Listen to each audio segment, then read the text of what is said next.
आणि ते प्रेम असं करतात की समोरच्या पैलवानाला देखील कळत नाही की मी चीज झालो की नाही.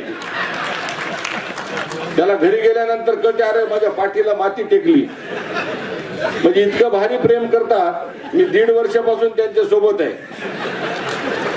हळूहळू साहेब तुमच्याकडून सगळे गुण शिकायला लागलो.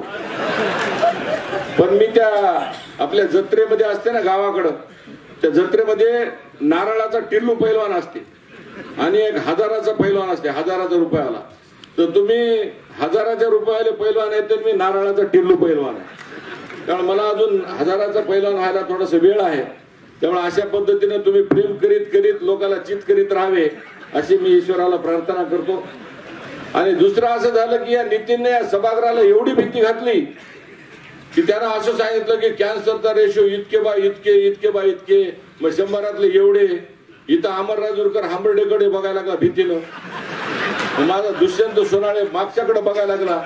ते पाठीमागा अंकुश देवसरकर बसलेला. ते म्हणतो भिवू नको, काळजी करू नको.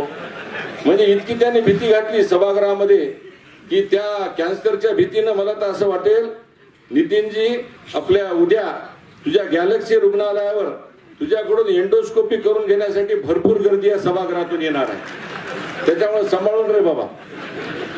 आणि एक मित्र आमचा संदीप पाठक माजलगावचा, मी देखील बीडच्या अंबेजोगाईमध्ये शिकलो MBBS ला MD ला असताना. भलतं चांगलं त्याने पदर बिदर घेतला. तर कुंकू नव्हतं पण मला वाटतं गुलाल होता. त्याच्यामुळे एकदम जमलं बरोबर तुला. बारामतीच्या वारीत असताना त्या संदीपला निरोप आला आणि इतका चतुर आहे तो की त्याने बरोबर अशोकरावाकडे बघितलं. तर काय गरज नव्हती साहेबाकडे बघायची, समोर बघायचं ना. म्हणजे बारामती तो निरोप आला म्हणून 3-3दा आमच्या साहेबाकडे बघायला लागला. एवढं बघायची काय गरज होती. अरे ते दोघं एकमेकावर प्रेमच करतात. आता सांगितलं ना तुम्हाला, राजकारणात प्रेम करीत करीत चित करून टाकते. मोर्चाला कळत देखील नाही कसं चित केलं काय नाही. अत्यंत गोड बोलतात अशोकरावजी. पाठीवरून हात फिरवितात.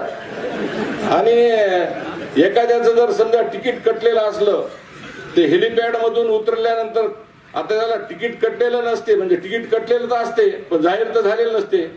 समजायचं त्याच्या पाठीवरून हात फिरवून सगळ्या लोकांमध्ये गोल फिरवायले समजा चव्हाण साहेब त्याला. तर समजायचं की याचं तिकीट कटलंय.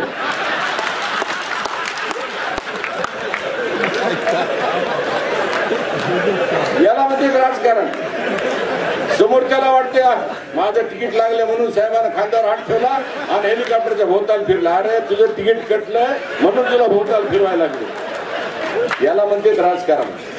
त्यामुळे खरं तर आज संदीप पाठकजी तुम्ही आज आभार व्यक्त करायला पाहिजे. राजकारणातले संस्कार ज्यांच्याकडून शिकावेत असे माननीय मुरब्बी चाणक्य मुत्सदी असे अशोकरावजी आणि आमचे ऋषितुल्य हरिभाऊजी बागडे जे व्यासपीठावर उपस्थित आहेत त्यांच्या हस्ते पुरस्कार मिळाला. म्हणजे तुम्ही 5 जणांना आज तुमच्या जीवनातली सगळ्यात मोठी आज पर्वणी आहे असं मी तुम्हाला सांगू इच्छितो.